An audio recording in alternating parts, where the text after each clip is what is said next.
사실 제가 다른 사람들보다 많이 큰데 괜찮으시겠어요? 네, 도대체 얼마나 크시길래요? 침실 불빛을 어둡게 낮추고 나니 제 심장 소리가 방 안에 울려 퍼지는 것만 같았습니다. 48년을 살면서 이런 떨림은 처음이었어요. 아니, 정확히는 너무 오래전 일이라 잊고 있었던 감정이었죠. 저보다 5살이나 어린 그 남자가 제 얼굴을 부드럽게 어루만질 때 마치 숨이 멎는 것 같았어요. 늘어진 살도 신경 쓰였고 주름진 손도 부끄러웠지만 8년 만에 맞이하는 가슴 뛰는 첫날 밤이었습니다.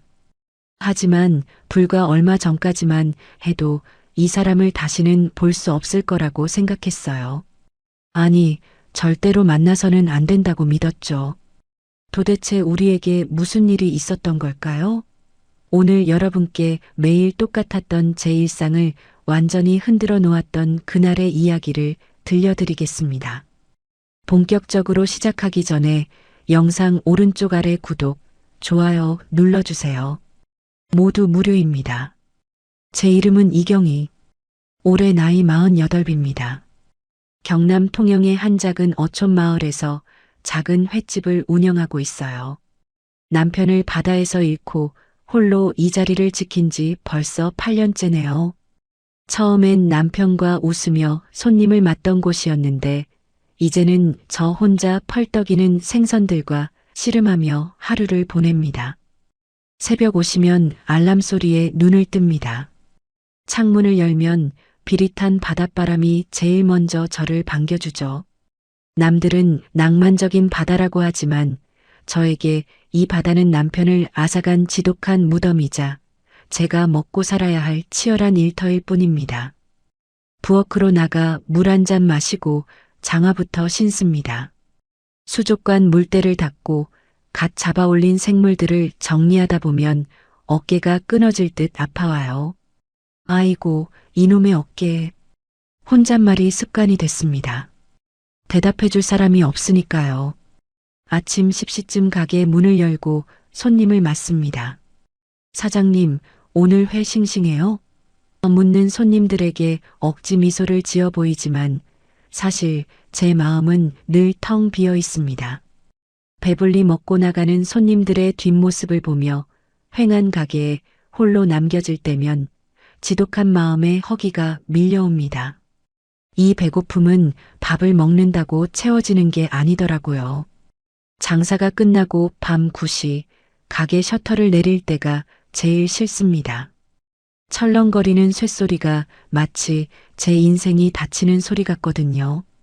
집으로 돌아가는 길은 짧지만 가로등 불빛 아래 비치는 제 그림자가 유난히 길고 쓸쓸해 보입니다. 현관문을 열면 반겨주는 온기 하나 없는 차가운 공기. 저는 습관적으로 TV부터 크게 켭니다. 사람 목소리가 들려야 그나마 내가 살아있다는 걸 느끼니까요. 혼자 라면 한 그릇 끓여서 대충 끼니를 때우고 침대에 누우면 사방이 적막합니다. 내일도 오늘 같겠지. 내 인생은 이렇게 바다 근처에서 늙어가다 끝나겠지. 그런 생각들로 밤을 지새우곤 했습니다. 아픈 어깨를 주무르며 파도 소리를 자장가 삼아 잠들던 제 일상은 마치 물기 없는 마른 모래알처럼 서걱거렸습니다. 그런 제게 기적 같은 일이 일어날 줄은 꿈에도 몰랐습니다. 그저 죽지 못해 사는 하루라고만 생각했는데 운명은 제가 가장 지쳐있던 그날 폭풍우와 함께 찾아왔습니다. 그날 밤 평소와는 비교도 안 될 만큼 거센 비바람이 몰아치기 시작했거든요. 가게 앞 차양막이 금방이라도 날아갈 듯 위태롭게 흔들리던 바로 그 순간이었습니다. 여러분, 인생이라는 게 참 묘합니다. 평소처럼 아무 일 없이 저물어갈 것 같던 하루가 예상치 못한 폭풍우 한 번에 완전히 뒤바뀌기도 하니까요. 그날은 유난히도 바다가 흉포하게 날뛰던 밤이었습니다. 기상청에서는 태풍급 강풍이 불 거라고 경고하더니 저녁 무렵부터 통영 앞바다가 무섭게 요동치기 시작하더군요. 가게 문을 일찍 닫으려는데 갑자기 콱쾅 하고 비명이 절로 나오는 소리가 들렸습니다. 횟집 앞에 설치해둔 커다란 차양막이 강풍을 이기지 못하고 한쪽 지지대가 빠져버린 거예요. 낡은 천막이 펄럭거리며 마치 거대한 괴물처럼 몸부림치는데 그걸 보는 순간 가슴이 덜컥 내려앉았습니다.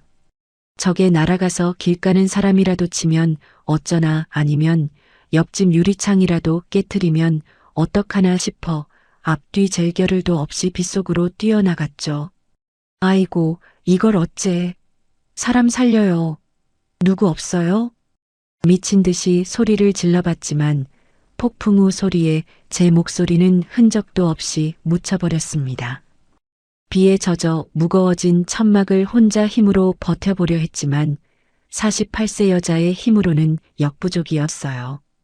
비바람에 몸이 휘청거리고 뺨을 때리는 빗줄기 때문에 눈도 제대로 뜨기 힘들었습니다. 발을 헛디뎌 젖은 바닥에 넘어지려던 바로 그 찰나였습니다. 위험합니다. 뒤로 물러나세요. 낮고 묵직한 목소리가 제 귓가를 울렸습니다. 정신을 차려보니 누군가 제 허리를 단단하게 받쳐 세워주고 있었어요. 고개를 들어보니 빗물에 젖어 얼굴도 잘 보이지 않는 한 남자가 서 있더군요. 그는 제가 대답할 틈도 없이 어깨에 메고 있던 낡은 공구 가방을 바닥에 던져두고는 곧장 사다리 위로 뛰어 올라갔습니다. 그 남자의 움직임은 놀라울 정도로 빠르고 정확했습니다.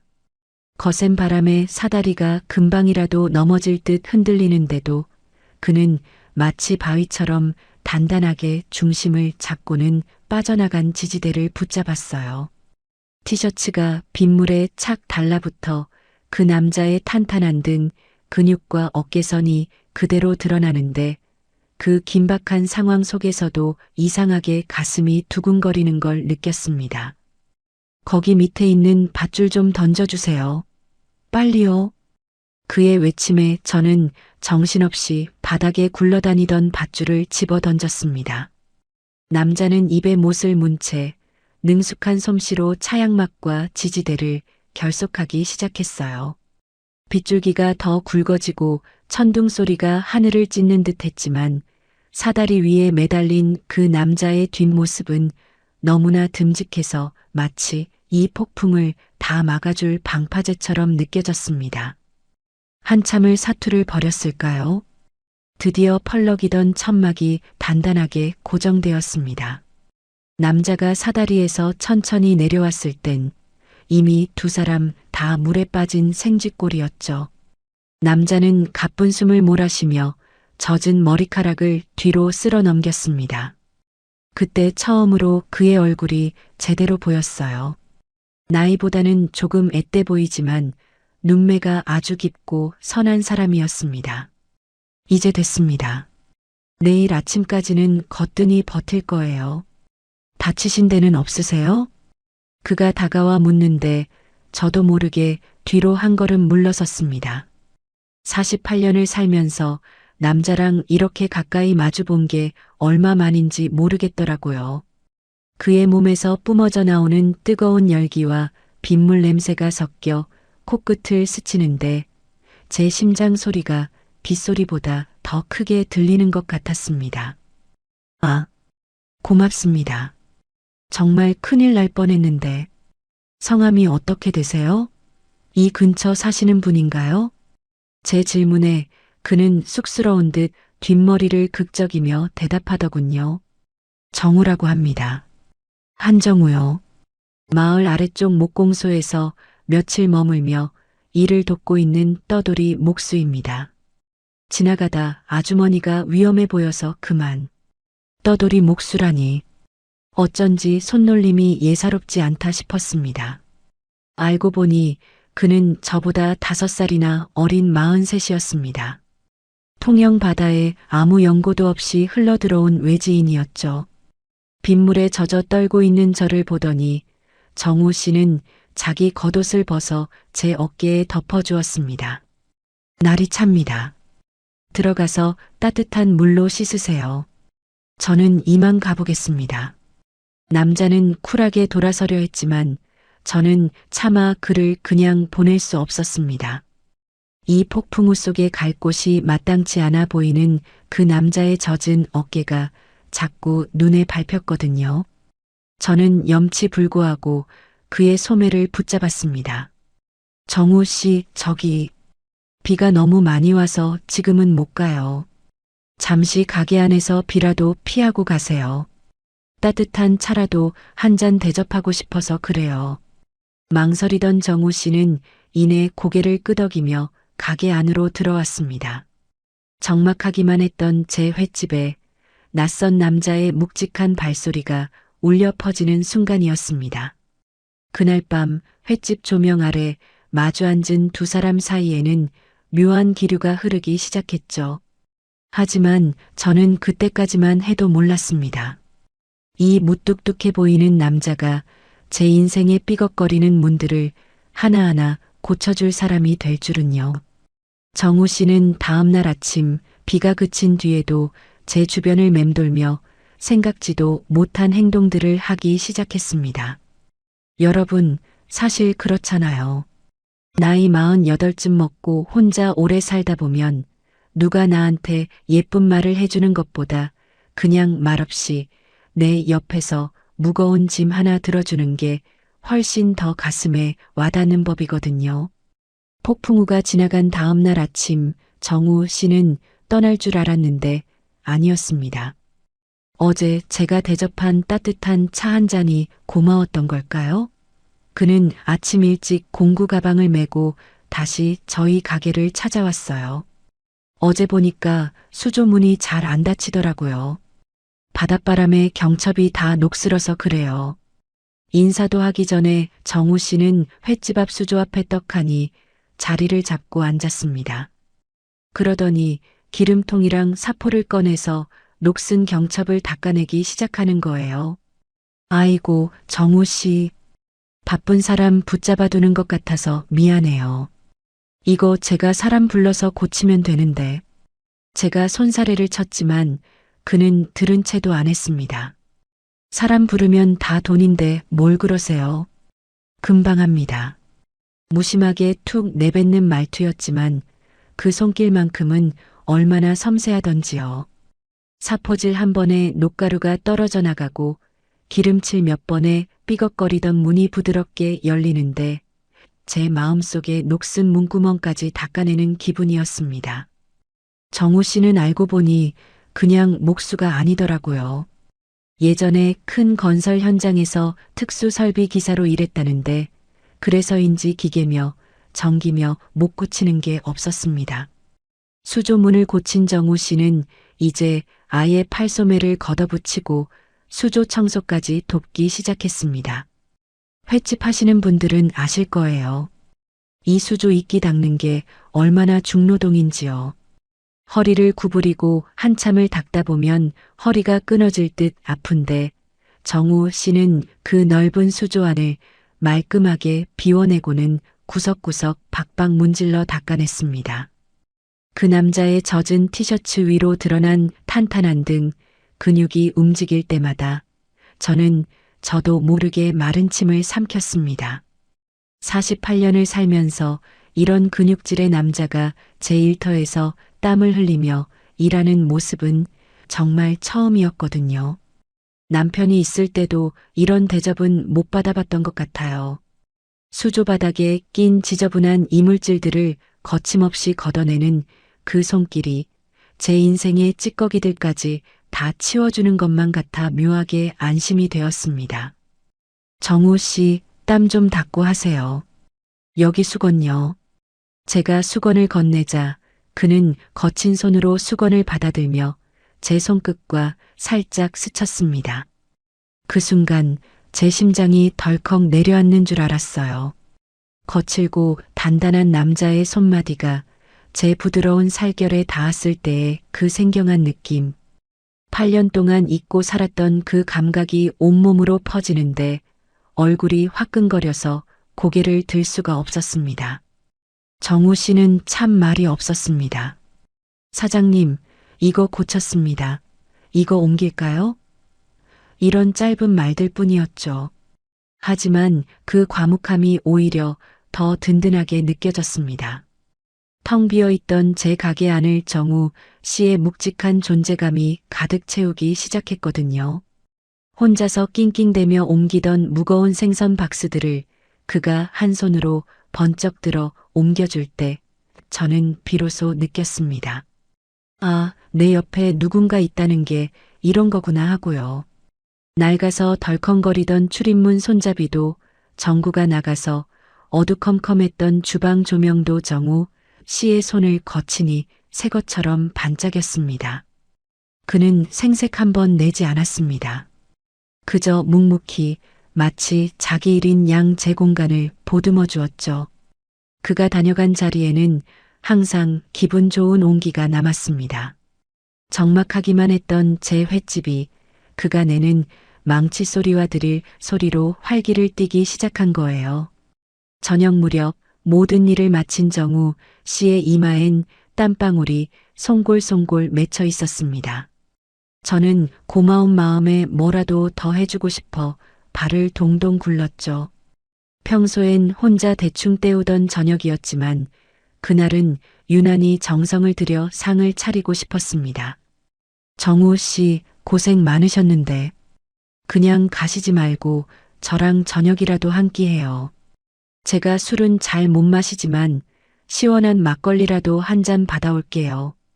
제 제안에 정우 씨는 잠깐 망설이는 듯 하더니 이내 땀을 닦으며 희미한 미소를 지어 보였습니다. 그 미소가 어찌나 담백하고 멋지던지 제 가슴은 또다시 주책맞게 방방 뛰기 시작했죠. 여러분, 사실 술이라는 게 참 신기하죠.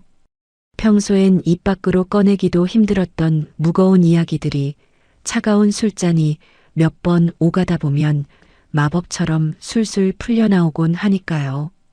그날 밤이 그랬습니다. 영업을 일찍 마치고 가게 뒤편 바다가 가장 잘 보이는 평상의 정우 씨와 마주 앉았습니다.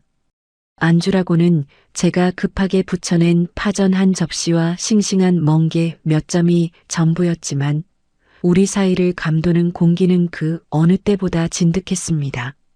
정우 씨, 오늘 고생 많으셨어요. 한 잔 받으세요. 제가 조심스럽게 소주를 따르자 정우 씨는 두 손으로 잔을 받으며 낮게 목소리를 냈습니다. 감사합니다, 사장님. 투박한 손마디가 잔을 감싸는데 가로등 불빛 아래 비친 그의 얼굴이 평소보다 조금 쓸쓸해 보였습니다. 우리는 말없이 잔을 비웠습니다. 목을 타고 넘어가는 독한 술 기운이 차가운 밤 공기와 섞여 가슴을 뜨겁게 달구더군요. 두 잔, 세 잔. 술잔이 비워질수록 어색했던 침묵은 조금씩 허물어지기 시작했습니다. 먼저 입을 뗀 건 제가 아니라 정우 씨였어요. 사장님, 사실 저요, 여기 통영에 그냥 놀러 온 거 아닙니다. 도망치듯 내려온 거예요. 정우 씨의 그 한마디에 제 심장이 덜컥했습니다. 그는 술잔만 만지작거리며 말을 이었습니다. 예전에 아주 큰 건설 현장에서 잘 나가는 설비 기사로 일했다는 이야기하지만 믿었던 사람에게 배신당하고 공들여 쌓아온 모든 걸 한순간에 잃었다는 이야기. 그리고 무엇보다 세상에서 가장 사랑했던 사람을 지키지 못하고 사별해야 했던 아픈 기억까지요. 내 손으로 못 고치는 게 없다고 자부하며 살았는데 정작 가장 소중한 사람의 무너지는 마음 하나는 못 고치겠더라고요. 그렇게 떠나보내고 나니 제가 고치던 그 화려한 건물들이 다 무슨 소용인가 싶었습니다. 그의 목소리가 미세하게 떨리는 걸 보는데 제 가슴 한구석이 칼로 베인 듯 아려왔습니다. 43, 그 젊은 나이에 얼마나 많은 눈물을 바다에 쏟아냈을지 짐작이 갔거든요. 그의 상처가 남일 같지 않아 저도 모르게 제 속마음을 꺼내놓게 되었습니다. 정우 씨, 저도 그래요. 이 바다 남들은 참 예쁘다고들 하죠? 근데 저는 이 바다가 무서워요. 8년 전 그날 제 남편을 저 검은 물속으로 데려갔거든요. 그날 이후로 제 시계는 멈춰버렸습니다. 겉으로는 횟집 사장으로 씩씩하게 사는 척해도 속은 정우 씨처럼 이미 다 타버린 잿더미예요. 남편을 잃고 홀로 횟집을 지키며 밤마다 천장을 보고 울던 날들, 돈 몇 푼에 억척스러워져야 했던 고단한 세월들, 누구에게도 말하지 못했던 8년치 서러움이 술기운을 빌려 터져나왔습니다. 제 눈가에 눈물이 고이자 정우 씨는 말없이 자기 손수건을 건네주더군요. 우리 참 닮았네요. 겉은 멀쩡해 보여도 속은 다 닳아버린 게. 정우 씨가 씁쓸하게 웃으며 제 잔에 술을 채워줬습니다. 48배 과부와 43살의 방랑자. 나이도 다르고 살아온 길도 달랐지만 상실이라는 같은 무게의 짐을 지고 있다는 것만으로도 우리는 금세 하나가 되었습니다. 그가 겪은 실패와 제가 겪은 상처가 서로의 잔 속에서 섞이며 지독한 외로움이 조금씩 희석되는 기분이었습니다. 밤은 깊어갔고 바다 건너 불빛들이 하나둘 꺼져갔지만 우리들의 대화는 멈출 줄 몰랐습니다. 나이 차이 따위는 이미 잊은 지 오래였죠. 그저 상처 입은 두 영혼이 서로의 흉터를 조심스럽게 어루만지는 그런 성스러운 시간 같았습니다. 정우 씨의 눈빛이 저를 향할 때마다 저는 느꼈습니다. 아, 이 사람이라면 내 이 지독한 상실의 흉터를 부끄러워하지 않아도 되겠구나 하고요. 사장님, 아니, 경희 씨. 오늘 밤은 유난히 파도 소리가 슬프지 않네요. 옆에 누군가 있어서 그런가 봅니다. 정우 씨의 그 부드러운 목소리에 제 가슴이 뭉클해졌습니다. 술기운 때문인지 아니면 그가 내뱉은 진심 때문인지 제 얼굴은 노을보다 더 붉게 달아올랐죠. 텅 비어있던 제 마음에 정우라는 이름의 따뜻한 씨앗이 심어지는 순간이었습니다. 하지만 여러분, 사랑이라는 게 말로만 하는 게 아니잖아요. 정우 씨는 그날 이후로 제게 더 깊고 세밀한 배려를 보여주기 시작했습니다. 제가 미처 깨닫지 못했던 제 몸의 고단함까지 먼저 알아봐주는 그런 다정한 말이죠. 여러분, 사실 나이 먹고 하는 사랑은 화려한 보석이나 이벤트보다 내 몸 어디가 아픈지 남모르게 살펴주는 그 마음 하나에 무너지는 법입니다. 정우 씨와 속 깊은 대화를 나눈 뒤로 제 일상엔 작지만 선명한 변화들이 생겨났어요. 어느 날이었어요. 여느 때처럼 수족관에서 찬물에 손을 담그고 생선을 손질하고 있는데 정우 씨가 말없이 제 곁으로 다가왔습니다. 저는 그저 그가 평소처럼 수조 상태를 봐주러 온 줄 알았죠. 그런데 그가 제 손을 빤히 쳐다보더라고요. 짠 바닷물과 거센 바람 때문에 갈라지고 터져서 피기까지 맺힌 제 못난 손을요. 8년 넘게 횟집 일을 하며 훈장처럼 박힌 굳은 살과 거친 피부. 저는 그게 부끄러워 얼른 등 뒤로 손을 감췄습니다. 아이고, 정우 씨. 보지 마세요. 징그럽게 손이 다 망가졌죠? 여자 손이 이래서 창피하네. 제가 민망해서 웃어넘기려는데 정우 씨의 표정이 유난히 진지했습니다. 그는 아무 말 없이 자기 주머니에서 작은 봉투 하나를 꺼내 제 손에 쥐어줬어요. 안을 열어보니 향이 은은한 고급 핸드크림이랑 작업할 때 끼기엔 너무 아까울 정도로 질이 좋은 방수 장갑이 들어있었습니다. 시내 나갔다가 생각나서 샀습니다. 경혜 씨 손 볼 때마다 마음이 좀 안 좋아서요. 귀찮아도 꼭 바르시고 일할 땐 이 장갑 꼭 끼세요. 그래야 덜 아파요. 그 투박한 남자가 화장품 매장에 들어가 제 생각을 하며 핸드크림을 골랐을 모습을 상상하니 코끝이 찡해졌습니다. 나이 먹은 여자 손이 뭐가 예쁘다고 이런 걸 다 하고 중얼거렸지만 가슴속에선 뜨거운 게 울컥 올라오더군요. 남편 떠나고 누구 하나 제 손이 부르텄는지 어깨가 결리는지 물어봐주는 사람이 없었거든요. 그 핸드크림을 발랐을 때 퍼지던 은은한 꽃향기가 마치 제 메마른 삶에 봄이 온 것 같은 착각마저 들게 했습니다.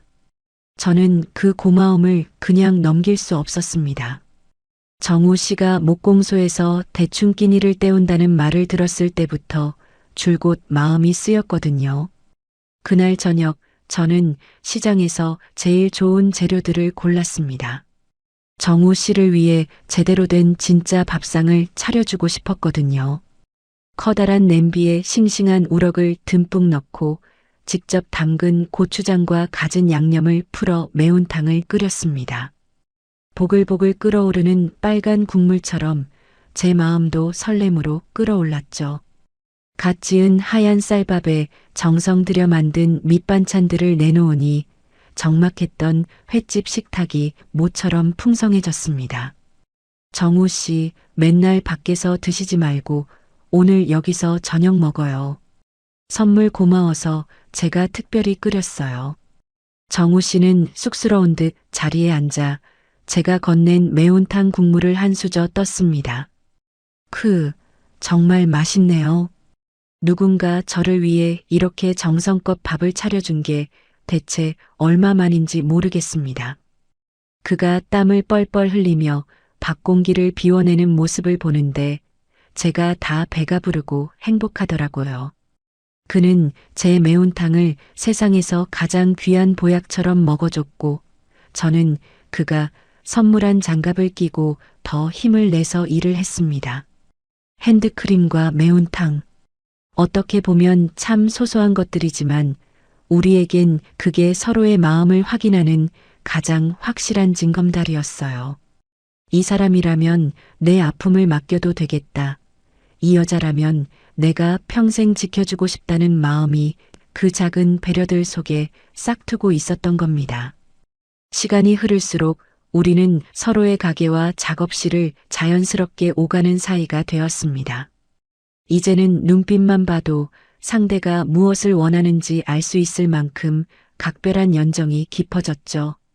하지만 여전히 우리는 서로를 사장님과 정우 씨라고 부르며 조심스러운 거리를 유지하고 있었습니다. 이 설레는 감정이 진짜 사랑인지 아니면 잠시 스쳐가는 외로움의 신기루인지 확신이 필요했거든요. 그러던 어느 날 밤 유난히 달빛이 푸르게 빛나던 밤이었습니다. 장사를 마치고 정우 씨와 나란히 마을 외곽의 등대 언덕길을 산책하게 되었죠. 철썩이는 파도 소리가 유난히 가깝게 들리고 은은한 달빛이 우리 두 사람의 그림자를 하나로 겹쳐놓던 그 밤, 드디어 오랫동안 가슴속에만 담아두었던 그 고백의 순간이 찾아왔습니다.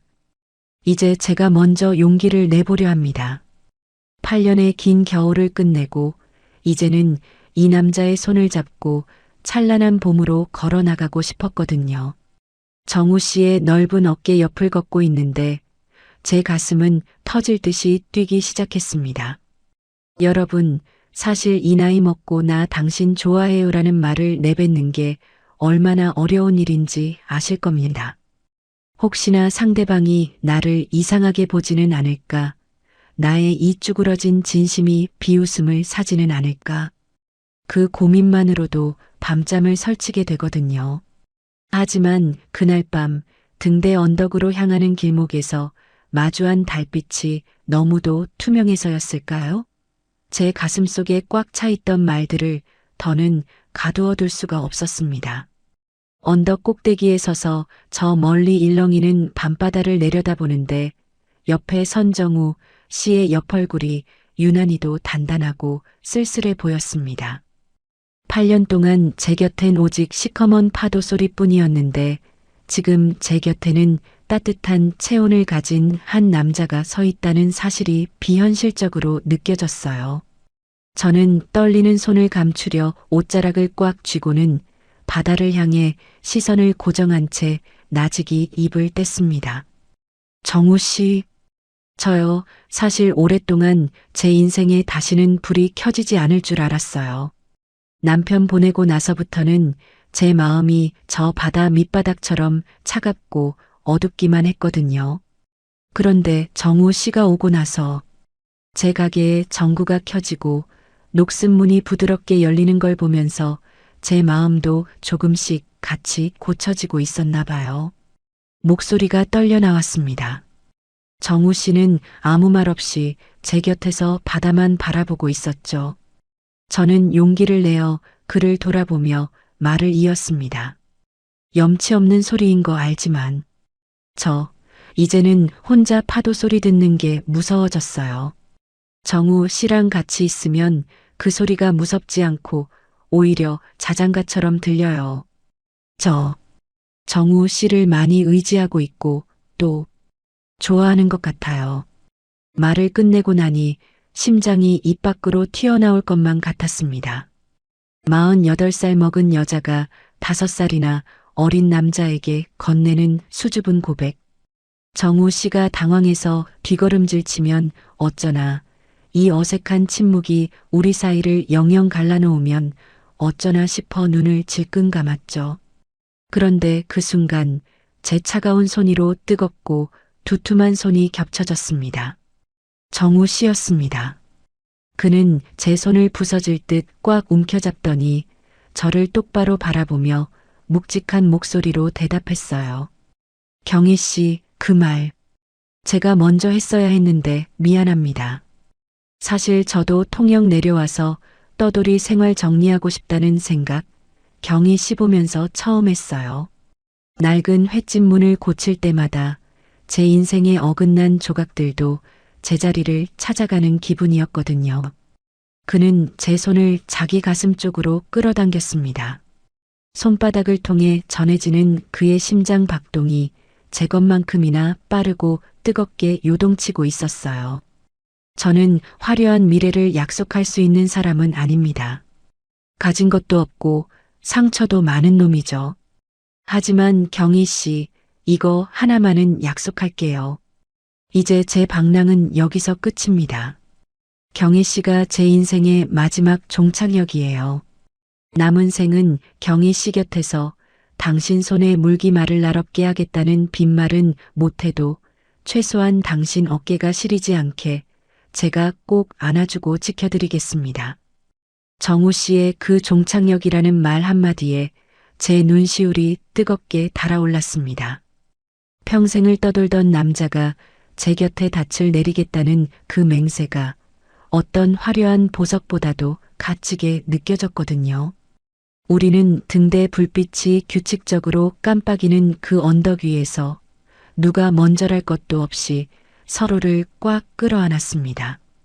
정우 씨의 품은 제가 상상했던 것보다 훨씬 더 넓고 따뜻했습니다. 그의 가슴에 귀를 대니 세상을 다 가진 것 같은 안도감이 밀려왔어요. 8년의 긴 겨울이 지나고 드디어 제 인생에도 꽃이 피는구나 싶어 눈물이 봇물 터지듯 쏟아졌습니다. 정우 씨는 그런 제 등을 큰 손으로 토닥이며 이제 울지 마요. 경희 씨, 내가 왔잖아요. 라고 속삭여줬습니다. 그날 밤 우리는 이제 사장님과 정우 씨가 아닌 서로의 이름을 다정하게 부르는 연인이 되어 언덕을 내려왔습니다. 내려오는 길은 올라올 때보다 훨씬 밝아 보였어요. 가로등 불빛도 밤바다의 물결도 마치 우리를 축복해 주는 것 같았죠. 우리는 약속했습니다. 세상 사람들의 시선이나 나이 차이 같은 건 신경 쓰지 말자고. 오직 서로의 체온에만 집중하며 남은 생을 찬란한 사랑으로 채워가자고요.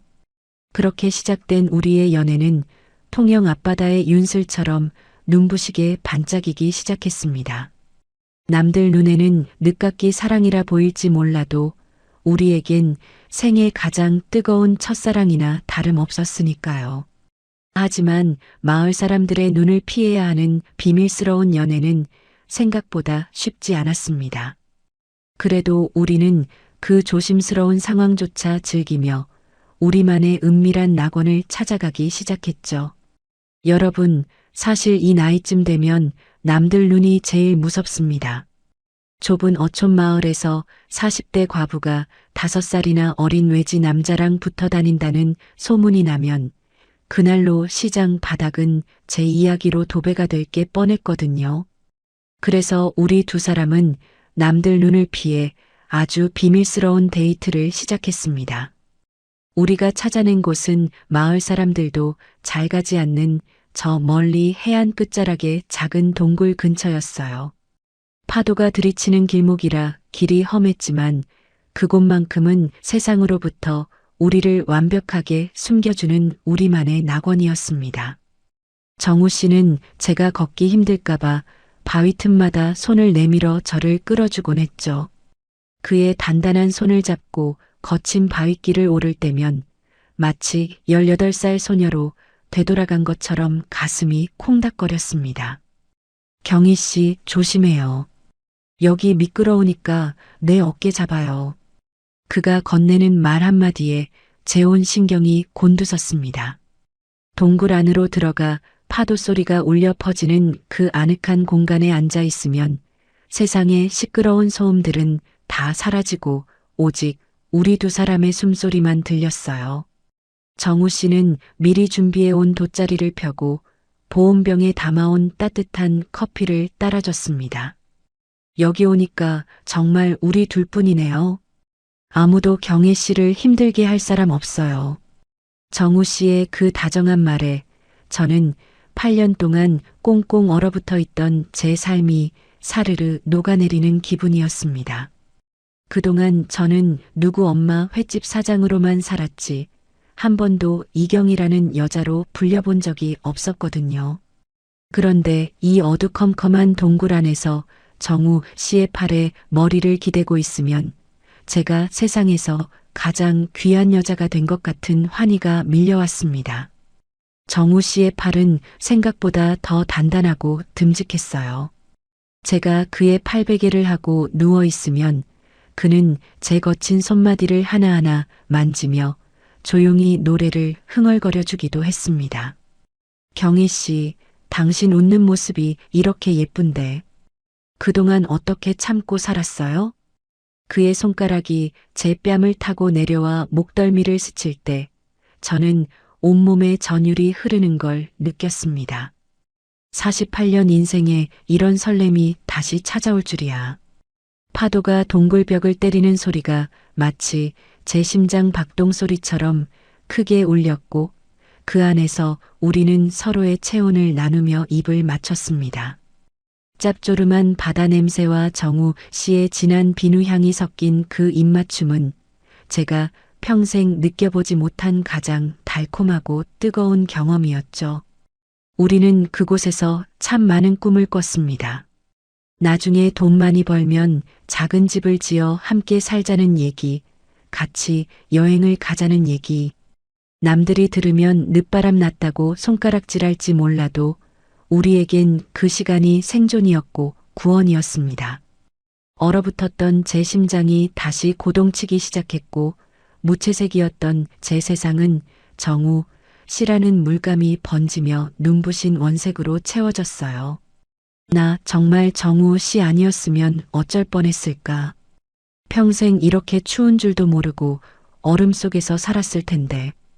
제가 그의 품에 더 깊숙이 파고들며 말하자 정우 씨는 저를 부서질 듯 꽉 안아주었습니다. 이제 내가 있잖아요. 경혜 씨 인생, 내가 다시 따뜻하게 데워줄게요. 그의 그 맹세가 동굴 안을 메아리칠 때 저는 정말로 세상에 무서울 게 없다고 생각했습니다. 이 행복이 영원히 깨지지 않을 유리병처럼 단단할 줄만 알았죠. 하지만 여러분, 하늘은 가끔 잔인한 장난을 치기도 하나 봅니다. 우리가 그 비밀스러운 낙원에서 인생 최고의 활력을 만끽하고 있던 바로 그 무렵, 제 평화로운 일상을 송두리째 뒤흔들 검은 그림자가 조용히 마을로 기어들기 시작했습니다. 그날도 정우 씨를 만나기 위해 설레는 마음으로 가게 정리를 하던 중이었어요. 그런데 횟집 앞에 낯선 검은 차들이 멈춰서더니 험악한 인상의 사내들이 내리는 게 아니겠어요? 그들의 시선은 정확히 정우 씨가 머물던 목공소 쪽을 향하고 있었습니다. 여러분, 인생이라는 게 참 무섭습니다. 가장 행복하다고 느끼는 순간에 꼭 누군가 찬물을 끼얹는 법이니까요. 정우 씨와 등대길을 걷고 해안 동굴에서 미래를 약속하던 그 눈부신 나날들이 마치 꿈이었던 것처럼 어느 날 갑자기 제 일상에 시커먼 먹구름이 끼기 시작했습니다. 그날은 유난히도 파도가 잔잔하고 평화로운 오후였어요. 저녁에 정우 씨랑 같이 먹으려고 싱싱한 횟감을 고르고 있는데 가게 앞에 본 적 없는 검은색 세단 2대가 끼익 소리를 내며 멈춰 섰습니다. 통영 구석진 이 작은 어촌 마을에는 전혀 어울리지 않는 아주 비싸 보이고 험악한 기운이 풍기는 차들이었죠. 차 문이 열리더니 검은 정장을 빼입은 덩치 큰 사내들이 서너 명 내리더군요. 그들은 주변을 살피지도 않고 다짜고짜 정우 씨가 머물던 목공소 쪽으로 성큼성큼 걸어갔습니다. 여기 한정우라는 놈 있지? 어디 숨었어? 가게 문 밖으로 새어나오는 그 거친 목소리에 제 가슴이 덜컥 내려앉았습니다. 사내들은 목공소 문을 발로 쾅 차고 들어가 집기를 집어 던지며 샅샅이 뒤지기 시작했어요. 저는 놀라서 손에 들고 있던 칼을 떨어뜨릴 뻔했습니다. 그들이 찾는 건 분명 제정우 씨였거든요.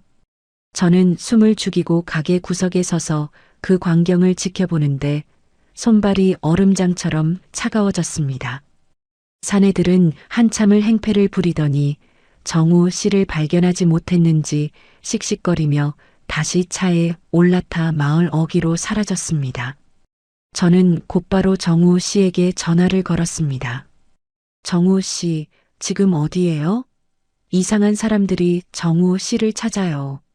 하지만 돌아오는 건 고객님의 전화기가 꺼져 있어. 라는 차가운 기계음뿐이었습니다. 10분, 30분, 1시간. 아무리 전화를 걸고 문자를 남겨도 그는 답이 없었습니다. 저녁이 되고 밤이 깊어갈수록 제 마음은 타들어갔어요. 그런데 문제는 그뿐만이 아니었습니다. 그 낯선 사내들이 다녀간 직후부터 마을에는 정우 씨를 향한 흉흉한 소문이 독버섯처럼 퍼지기 시작했죠. 그 목수 총각, 보통 놈이 아니라네. 아까 그 검은 차 사람들 봤어? 형사 아니면 조폭이라던데 큰 죄를 짓고 여기까지 도망온 거래. 어쩐지 외지인이 연고도 없이 여기 와서 조용히 지낸다 했지. 사람 죽이고 숨어 들어온 흉악범이라는 말도 있어. 시장 입구부터 미용실, 구멍가게까지 온 마을이 정우 씨 이야기로 들끓었습니다. 어제까지만 해도 든든한 일꾼이라며 칭찬하던 사람들이 이제는 무서운 범죄자를 옆에 뒀다며 수군거리는 거예요. 심지어 저를 보며 경인의 횟집 사장, 저 여자 큰일 났네. 살인마랑 정이 났으니 어째. 라며 혀를 차는 소리까지 들려왔습니다. 정우 씨는 그날 이후로 정말 씻은 듯이 자취를 감췄습니다. 목공소는 자물쇠가 채워진 채 덩그러니 남았고 그가 쓰던 공구들은 먼지만 쌓여갔죠. 저는 매일 밤 그의 집 앞을 서성이고 전화를 걸었지만 그 어디에서도 그의 흔적을 찾을 수 없었습니다.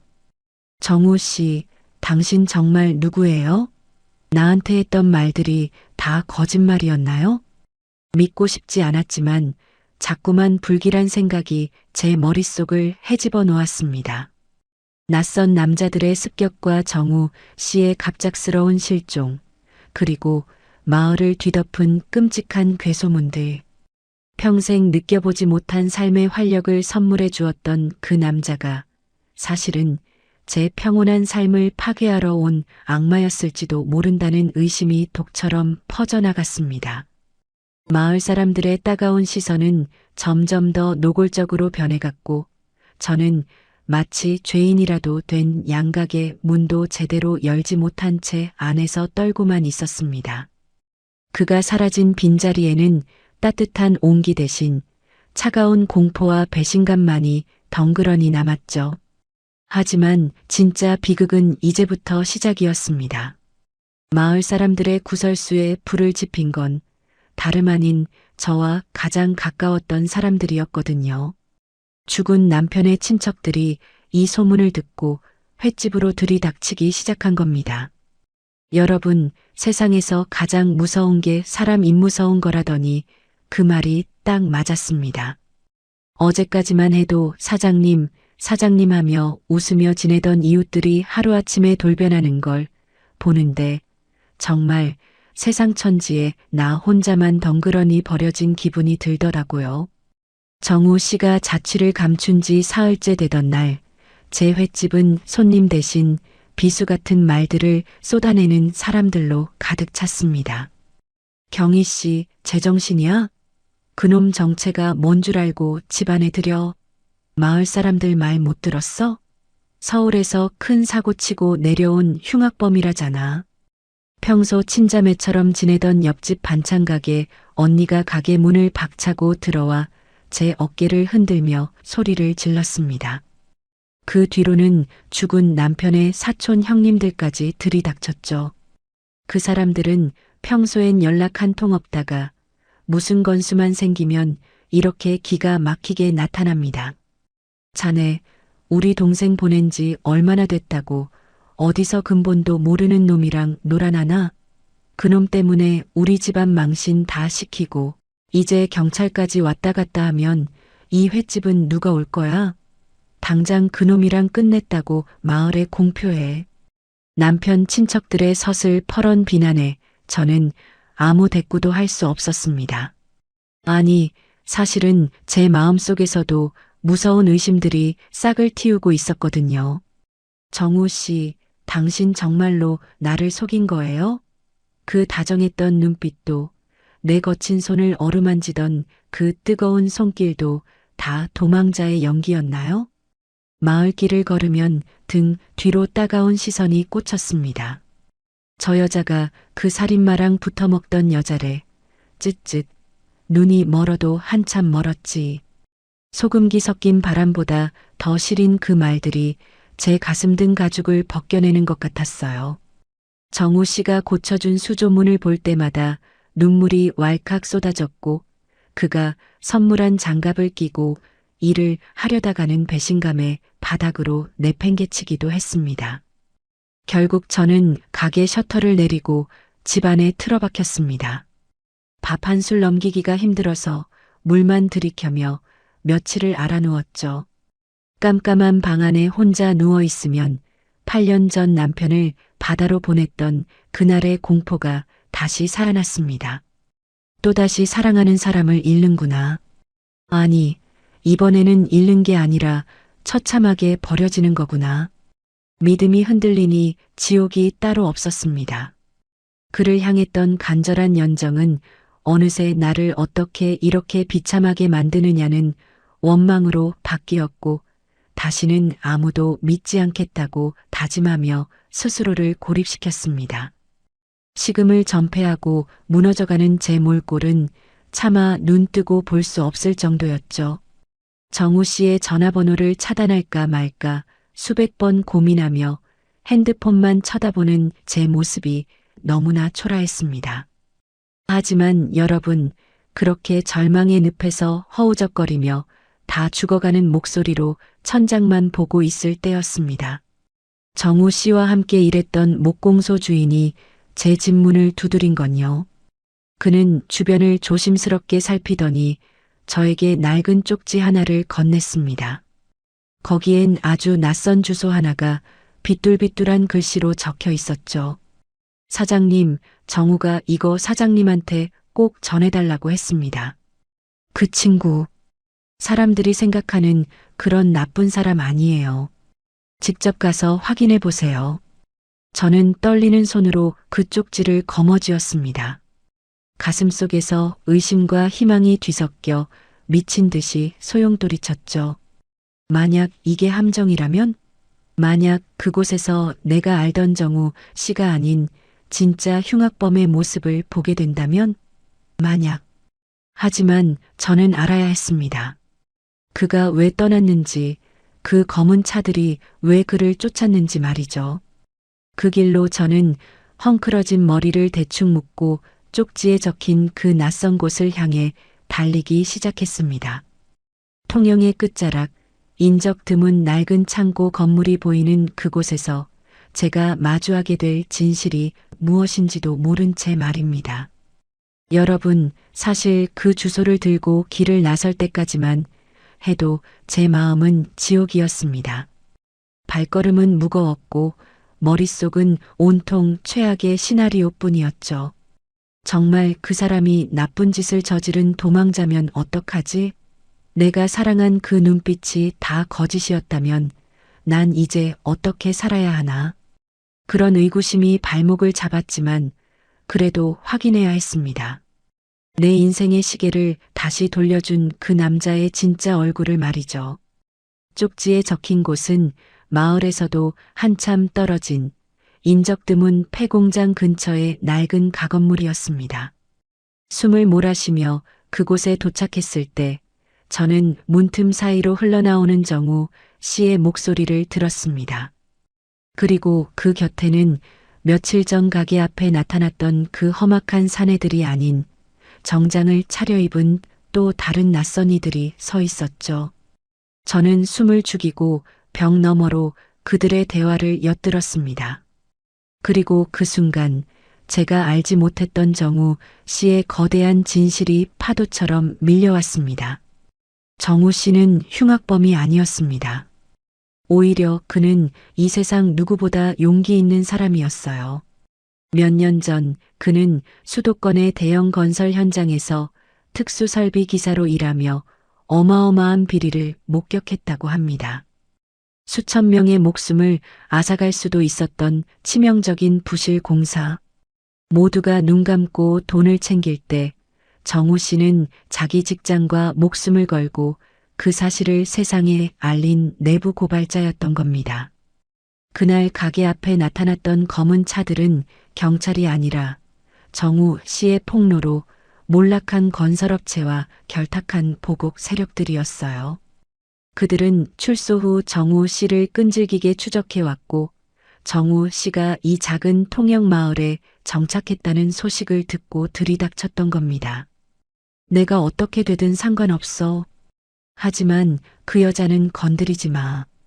그 사람은 이 일과 아무 상관없으니까. 벽 너머로 들려오는 정우 씨의 절규 섞인 목소리에 제 가슴은 갈기갈기 찢어지는 것 같았습니다. 그는 자취를 감춘 게 아니었습니다. 그 무서운 사내들이 저를 표적으로 삼을까봐 스스로 미끼가 되어 마을 밖으로 그들을 유인했던 거였어요. 저를 지키기 위해 제 평온한 일상을 깨뜨리지 않기 위해 그는 사랑하는 여자를 두고 홀로 어둠 속으로 걸어 들어갔던 겁니다. 경혜 씨는 아무것도 몰라야 해. 그 사람 주변에 얼씬거리지도 마. 내가 너희가 원하는 자료 다 넘겨줄 테니까 그 사람은 건드리지 않겠다고 약속해. 그의 목소리는 떨리고 있었지만 저를 지키겠다는 의지만큼은 바위처럼 단단했습니다. 저는 그 자리에 주저앉아 입을 틀어막고 울었습니다. 세상 사람들이 그를 흉악범이라 손가락질할 때, 이웃들이 저를 비웃을 때, 심지어 저조차 그를 의심하며 원망할 때도 정우 씨는 목숨을 걸고 저를 사랑하고 있었던 거예요. 제 자신이 너무나 부끄럽고 미안해서 견딜 수가 없었습니다. 정우 씨, 나는 그것도 모르고 당신을 미워했어요. 당신이 나를 버린 줄로만 알았어요. 8년 전 남편을 잃고 세상에 나 혼자뿐이라고 믿었던 저에게 정우 씨는 자기 전부를 걸고 방패가 되어주고 있었습니다. 건물 안에서는 정우 씨를 돕는 변호사와 수사관들이 상황을 정리하고 있는 듯 했습니다. 이제 보복 세력들의 실체가 드러났고 그들은 곧 법의 심판을 받게 될 거라는 이야기가 들려왔죠. 정우 씨의 그 고독한 싸움이 드디어 끝을 향해 가고 있었던 겁니다. 하지만 그는 여전히 제게 연락하지 못하고 있었습니다. 혹시라도 잔당들이 남아서 저를 위협할까봐 완벽하게 상황이 끝날 때까지 제 곁에 오지 않으려 했던 거죠. 저는 그 낡은 벽에 등을 기대고 앉아 다짐했습니다. 이제는 내가 당신을 찾아갈게요. 이제는 내가 당신의 손을 잡아줄게요. 세상이 당신을 외면해도 나는 당신이 얼마나 의롭고 다정한 사람인지 다 안다고 말해주고 싶었습니다. 밤 공기는 차가웠지만 정우 씨의 진심을 알게 된 제 가슴은 그 어느 때보다 뜨겁게 타올랐습니다. 이제 남은 건 그를 다시 만나는 일뿐이었죠. 저는 비틀거리는 몸을 일으켜 다시 마을 어귀를 향해 달렸습니다. 보복 세력들이 경찰에 압송되고 모든 위험이 정리되었다는 소식이 들려올 때쯤 저는 우리 두 사람의 약속 장소였던 그 낡은 선착장으로 향했습니다. 여러분, 사실 그날의 공기는 평생 잊지 못할 겁니다. 보복 세력들이 검거되고 정우 씨를 옥죄던 그 지독한 그림자들이 거쳤다는 소식을 듣자마자 저는 미친 사람처럼 선착장으로 달려갔어요. 하늘에선 제 마음을 아는지 모르는지 차가운 빗줄기가 쏟아지기 시작했죠. 비에 젖어 앞이 잘 보이지 않았지만 상관없었습니다. 저 멀리 낡은 가로등 불빛 아래 비를 흠뻑 맞으며 서 있는 익숙한 실루엣이 보였거든요. 정우 씨, 제 목소리가 파도 소리에 섞여 터져 나왔습니다. 서 있던 그 남자가 천천히 몸을 돌렸어요. 며칠 사이에 얼굴이 반쪽이 된 정우 씨가 거기 서 있었습니다. 저를 발견한 그의 눈이 크게 흔들리더니 이내 붉게 충혈되더군요. 우리는 누가 먼저랄 것도 없이 서로를 향해 달렸습니다. 차가운 빗줄기 사이로 정우 씨의 단단한 가슴에 안긴 순간 저는 비로소 숨을 쉴 수 있었습니다. 정우 씨, 바보같이 왜 그랬어요? 왜 혼자 다 짊어지고 그렇게 가버렸어요? 저는 그의 가슴을 주먹으로 치며 울부짖었습니다. 너무 미안해서 또 너무 고마워서 가슴이 터져버릴 것 같았거든요. 정우 씨는 저를 부서질 듯 꽉 끌어안으며 제 어깨에 고개를 묻었습니다. 그의 뜨거운 눈물이 제 목덜미를 타고 흐르는 게 느껴졌어요. 미안합니다, 경희 씨. 당신까지 위험해질까봐 그게 너무 무서워서 그랬어요. 나 같은 놈 만나서 이런 꼴 겪게 하는 게 죽기보다 싫어서. 그의 목소리는 비바람에 떨리고 있었지만 저를 껴안은 팔에는 힘이 가득 들어가 있었습니다. 저는 그의 품에서 고개를 들어 젖은 얼굴을 마주 보았습니다. 세상 사람들이 당신을 살인마라 부르고 흉악범이라 비난할 때 제가 당신을 의심했던 게 너무나 죄스러웠어요. 아니요, 정우 씨. 내가 미안해요. 당신 진심도 모르고 나를 버린 줄로만 알았어요. 세상 사람들이 뭐라 해도 내가 당신을 끝까지 믿었어야 했는데. 정우 씨는 젖은 손으로 제 뺨을 조심스럽게 감싸주었습니다. 거칠지만 세상에서 가장 따뜻한 그 손길이 닿자 며칠간 얼어붙었던 제 심장이 미친 듯이 고동치기 시작했어요. 경희 씨, 이제 다 끝났습니다. 이제 더 이상 도망치지 않아도 돼요. 그들이 내 과거를 들쑤시고 우리 사이를 갈라놓으려 했지만 저는 이제 확실히 알았습니다. 세상 그 어떤 칼날보다 무서운 게 당신을 잃는 거라는 거리요. 쏟아지는 빛 속에서 우리는 서로의 눈을 똑바로 응시했습니다. 마을 사람들의 따가운 시선, 남편 친척들의 비난, 그리고 우리를 둘러싼 그 모든 흉흉한 소문들. 그 순간만큼은 그런 것들이 하나도 중요하지 않았습니다. 비바람이 몰아치는 낡은 선착장에서 우리는 서로의 심장 박동을 느끼며 깨달았습니다. 우리가 함께라면 그 어떤 풍파도 다시는 우리를 갈라놓지 못할 거라는 사실을요. 경희 씨, 저 믿어줄 수 있어요? 이 못난 놈이랑 다시 시작해도 괜찮겠어요? 정우 씨의 물음에 저는 대답 대신 그의 목에 팔을 감고 입을 맞췄습니다. 빗물 냄새와 섞인 그의 숨결이 제 폐부 깊숙이 들어왔어요. 48년 인생에 이렇게나 간절하고 뜨거운 확신이 있었던 적이 있었나 싶었습니다. 우리는 빗속에서 한참을 그렇게 서로를 확인하고 또 확인했습니다. 그날 밤 차가운 비에 온몸이 젖었지만 제 속은 그 어느 때보다 뜨거운 불꽃이 타오르고 있었습니다. 세상이 우리를 등져도 저는 이 남자의 손을 절대로 놓지 않겠다고 하늘에 맹세했죠. 정우 씨 역시 제 이마에 자기 이마를 맞대고 나직이 속삭였습니다. 이제 죽을 때까지 당신 옆에 붙어 있을 겁니다. 아무데도 안 가요. 하지만 여러분, 우리가 서로를 확인했다고 해서 모든 게 끝난 건 아니었습니다. 여전히 마을에는 정우 씨를 향한 날 선 오해들이 가득했으니까요. 이제는 우리가 숨지 않고 그 오해의 벽을 당당히 깨부술 차례였습니다. 정우 씨는 제 손을 꽉 잡으며 내일 아침 가장 먼저 마을 사람들을 찾아가자고 말했습니다. 여러분, 참 사람 사는 세상이라는 게 손바닥 뒤집기보다 더 쉽다는 걸 이번에 뼈저리게 느꼈습니다. 정우 씨의 진실이 밝혀지던 그날, 우리 마을은 그야말로 발칵 뒤집혔거든요. 정우 씨가 예전에 목숨 걸고 고발했던 그 부실 공사 사건이 TV 뉴스에 대대적으로 보도되고 그가 정의로운 공익 제보자였다는 사실이 온 동네에 퍼졌습니다. 살인마니 흉악범이니 떠들던 입들이 한순간에 쏙 들어갔죠. 다음 날 아침 저는 정우 씨의 손을 꽉 잡았습니다. 정우 씨는 조금 망설이는 눈치였지만 제가 먼저 그의 두툼한 손마디를 깍지 끼워 쥐었죠. 정우 씨, 우리 이제 숨지 말아요. 당신이 얼마나 멋진 사람인지, 우리가 얼마나 당당한지 보여주자고요. 우리는 그 길로 마을 사람들이 가장 많이 모이는 아침 시장으로 향했습니다.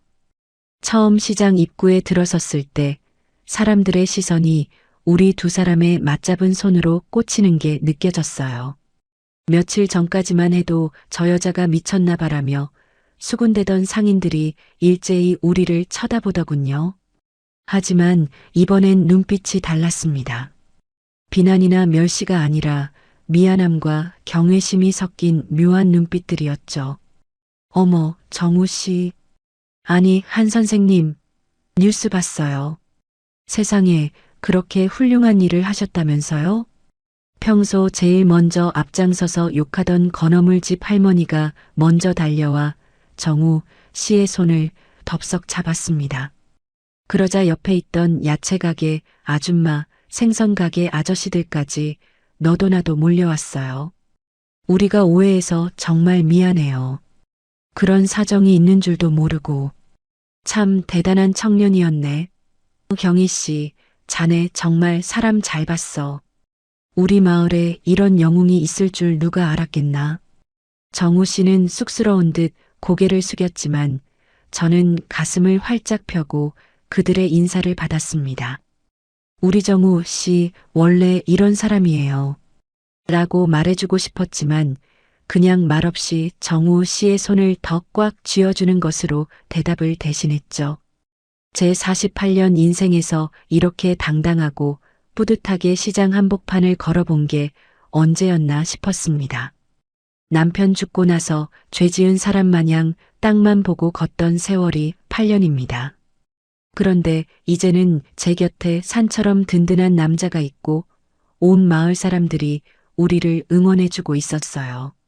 정우 씨는 쑥스러워하면서도 제 보폭에 맞춰 천천히 걸어줬습니다. 그의 넓은 어깨가 제 옆에 있다는 것만으로도 저는 세상 부러울 게 없는 여자가 된 기분이었죠. 우리는 시장 안국밥집에 들어가 나란히 앉아 밥을 먹었습니다. 아주머니가 영웅 대접은 해드려야지 라며 고기를 듬뿍 얹어주시는데 정우 씨가 제 숟가락에 고기를 먼저 얹어주더라고요. 그 다정한 손길을 보는데 또 한 번 울컥했습니다.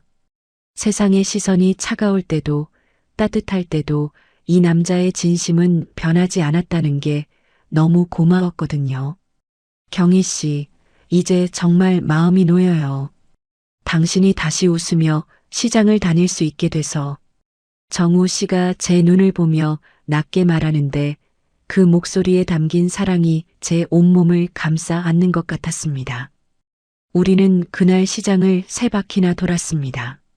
남들 보란 듯이 우리가 얼마나 서로를 아끼고 확신하고 있는지 보여주고 싶었으니까요. 이제 더 이상 불쌍한 과부 경희는 없었습니다. 용감한 남자의 사랑을 받는 생기 넘치는 여자 이경희만 남았죠. 하지만 여러분, 시장 사람들의 존경을 받는 것보다 더 중요한 게 있었습니다. 바로 우리 두 사람이 진짜 우리로서 한 집에서 살아가는 일이었죠. 정우 씨는 그날 오후 이제는 도망칠 필요가 없다며 자신의 낡은 가방을 챙겨 들었습니다. 그리고 제가 8년 동안 홀로 지키던 그 적막한 집의 문을 두드렸습니다. 여러분, 사실 8년 동안 혼자 살던 집에 누군가의 짐이 들어온다는 게 보통 일이 아닙니다. 칫솔 하나, 신발 한 켤레 늘어나는 것뿐인데도 집안 공기가 완전히 달라지거든요. 정우 씨가 낡은 가방 2개를 들고 제 집 현관에 들어서던 그날, 저는 가슴이 너무 떨려서 괜히 애꿎은 앙치마만 만지작거렸습니다. 경희 씨, 이제 정말 여기 말뚝 박으러 왔습니다. 저 받아주실 거죠? 정우 씨의 그 듬직한 한마디에 제 마음속 마지막 빗장까지 사르르 녹아내렸어요. 그는 짐을 풀자마자 팔소매를 걷어붙였습니다. 그동안 제가 혼자 사느라 미처 신경 쓰지 못했던 집안 구석구석을 살피기 시작하더라고요.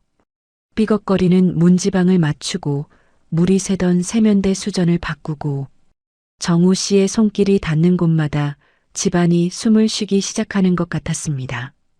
무엇보다 큰 변화는 제 횟집 바로 옆 오랫동안 비어있던 창고 건물이었습니다. 정우 씨는 그곳을 깨끗하게 치우고 정우 수리센터라는 작은 간판을 달았어요. 마을의 낡은 어선 기계며 고장난 가전제품들을 수리해주는 공간이었죠. 이제는 아침마다 정우 씨의 드릴 소리와 제 횟집의 도마 소리가 어우러져 마을 골목을 가득 채우게 되었습니다. 여러분, 8년 동안 제 집은 정말 고요하다 못해 적막했습니다. 밤이면 파도 소리가 귀청을 때릴 만큼 크게 들렸고 그 소리가 무서워 저는 늘 TV를 크게 켜놓고 잠이 들곤 했거든요. 그런데 이제는 그 파도 소리가 하나도 안 들려요. 부엌에서 들리는 정우 씨의 껄껄거리는 웃음소리, 거실에서 함께 예능 프로그램을 보며 나누는 대화 소리, 가리고 오늘 고생 많았지? 하며 제 어깨를 주무르는 그 남자의 낮은 목소리가 집안을 꽉 채우고 있으니까요. 여보, 아니, 경희 씨, 아까 수리센터에 들어온 선액이 고치느라 땀을 좀 흘렸더니 배가 고프네요. 당신이 끓여준 된장찌개 먹고 싶어서 달려왔습니다. 점심때면 그가 당연하다는 듯 가게 문을 열고 들어옵니다. 그가 밥그릇을 비워내는 소리, 젓가락 부딪히는 소리, 그런 소소한 소음들이 제게는 그 어떤 음악보다 아름답게 들렸습니다. 예전에는 혼자 라면 물 끓이는 소리가 그렇게 처량할 수 없었는데 이제는 정우 씨를 위해 보글보글 찌개를 끓이는 그 시간이 제 인생에서 가장 행복한 시간이 되었어요. 빨래 건조대에 제 원피스와 정우 씨의 묵직한 작업복이 나란히 걸려 있는 걸 볼 때면 저도 모르게 입가에 미소가 번집니다. 욕실에 놓인 면도기와 칫솔 2개를 보면서 아, 내가 진짜 혼자가 아니구나 하는 안도감을 느껴요. 8년의 긴 외로움 끝에 찾아온 이 활기가 너무나 소중해서 가끔은 이게 꿈인가 싶어 제 볼을 살짝 꼬집어 보기도 합니다. 밤이면 나란히 누워 서로의 하루를 공유합니다. 오늘은 어떤 기계가 속을 썩였는지, 어떤 손님이 회가 맛있다고 칭찬했는지, 별것도 아닌 이야기들의 맞장구를 치다 보면 시간 가는 줄을 몰라요. 정우 씨는 제 손목을 부드럽게 주무르며 이 고운 손, 내가 평생 아껴줄게요라고 말하곤 합니다. 그럴 때면 제 심장이 다시 48이 아니라 18소녀처럼 요동치죠. 하지만 우리 정우 씨 행동은 상남자 같아도 은근히 로맨틱한 구석이 있더라고요. 짐을 다 옮기고 집안이 어느 정도 정리되던 날 밤이었어요. 일을 마치고 돌아온 그의 손에 검은 비닐봉지가 아닌 아주 작은 비단 상자가 들려 있었습니다. 저녁을 먹고 마루에 앉아 밤바다를 보고 있는데 그가 제 옆으로 바짝 다가앉으며 제 손을 지그시 잡았습니다. 그의 눈빛이 평소보다 훨씬 진지하고 깊어 보였어요. 뭔가 큰 결심을 한 듯한 그 표정에 제 가슴은 다시 한번 미친 듯이 뛰기 시작했습니다. 여러분, 사실 48이라는 나이에 프로포즈니 청혼이니 하는 단어들을 입에 올리는 게 참 쑥스럽기도 합니다. 그 나이에 무슨 주책이야 할 사람들도 있겠지만 제 마음은 그 어느 때보다 뜨겁고 간절했거든요. 그날 밤 정우 씨가 제 옆에 바짝 다가앉았을 때 풍기던 은은한 나무 냄새와 차가운 금속 향기가 지금도 생생합니다. 정우 씨는 한참 동안이나 제 손을 만지작거리더니 주머니에서 작은 비단 상자를 꺼냈습니다. 상자 안에는 가게 조명을 받아 은은하게 빛나는 은반지 하나가 놓여 있었어요. 그런데 자세히 보니 기성품처럼 매끈한 게 아니라 누군가 정성껏 두드리고 깎아낸 흔적이 고스란히 남아 있더라고요. 이거 정우 씨가 직접 만든 거예요? 제가 놀라 묻자 정우 씨는 쑥스러운 듯 고개를 끄덕였습니다. 기성품은 경희 씨 손에 안 어울릴 것 같아서요. 며칠 동안 수리센터 구석에서 망치질 좀 했습니다.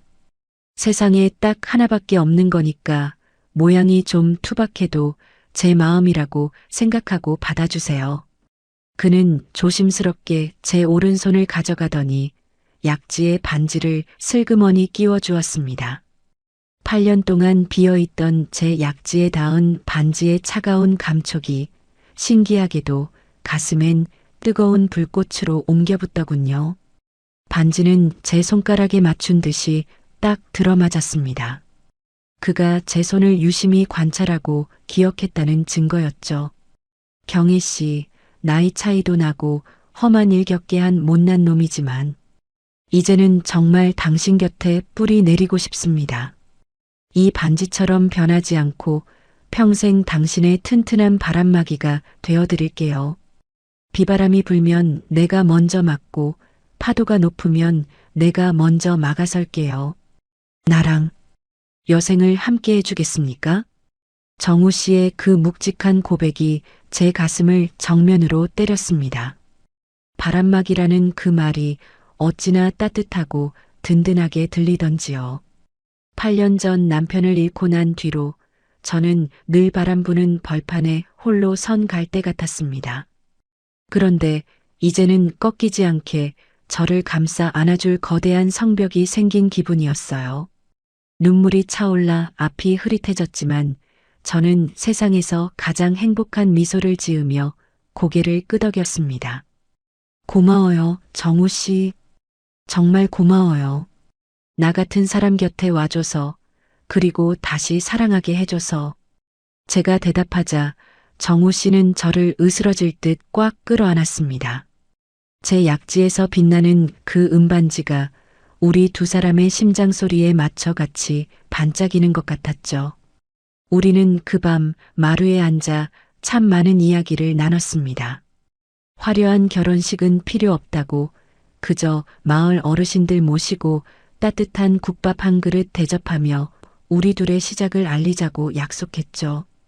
정우 씨는 제 손등에 입을 맞추며 이제는 제 손에 물기 말을 날 없게 하겠다는 약속은 못해도 마음 고생시키는 일은 절대 없을 거라고 다시 한번 맹세했습니다.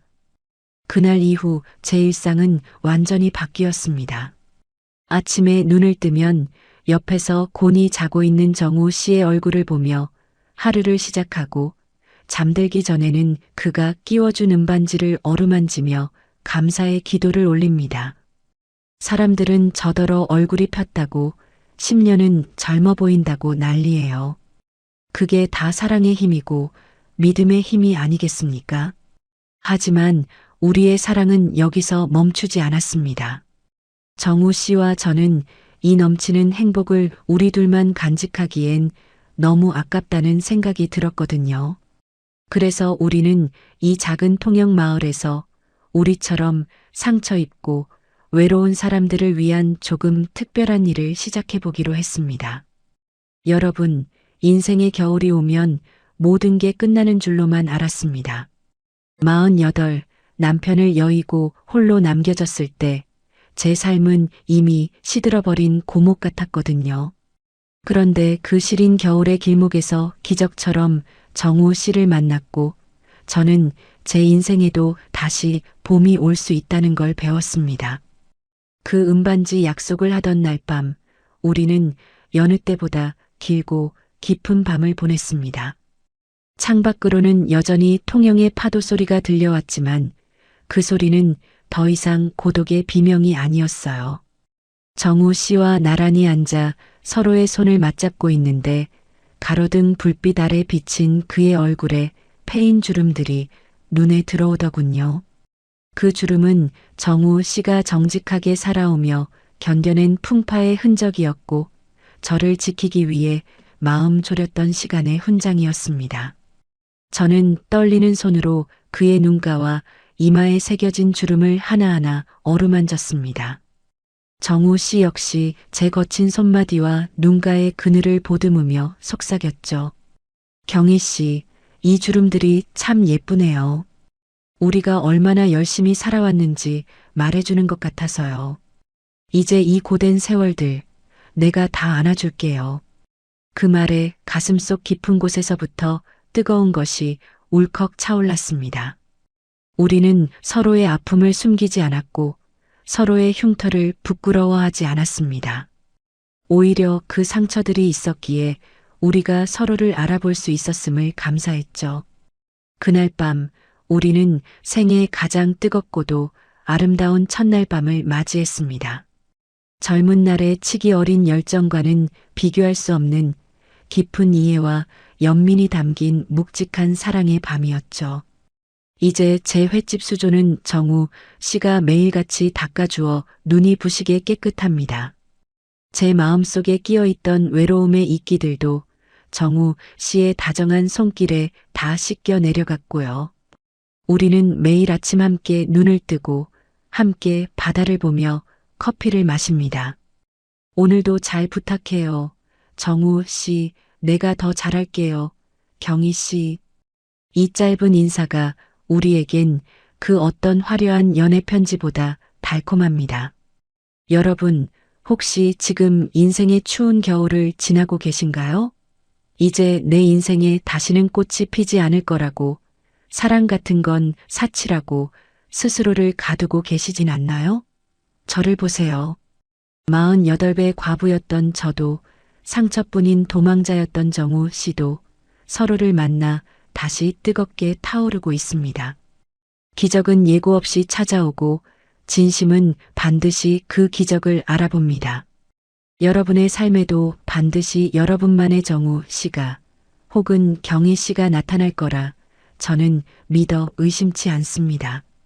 오늘 저와 정우 씨의 이 시리고도 따스한 사랑 이야기가 여러분의 마음속에 작은 온기가 되었기를 바랍니다.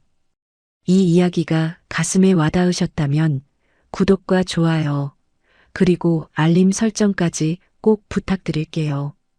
여러분의 따뜻한 댓글 하나하나가 저에게는 정우 씨가 건넨 핸드크림처럼 큰 위로와 힘이 된답니다. 여러분의 소중한 사연이나 오늘 이야기에 대한 느낌도 댓글로 많이 남겨주세요. 지금까지 통영 바다의 파도 소리를 닮은 뜨거운 황혼의 사랑 이야기였습니다. 여러분, 오늘도 사랑 가득한 밤 되세요. 고맙습니다.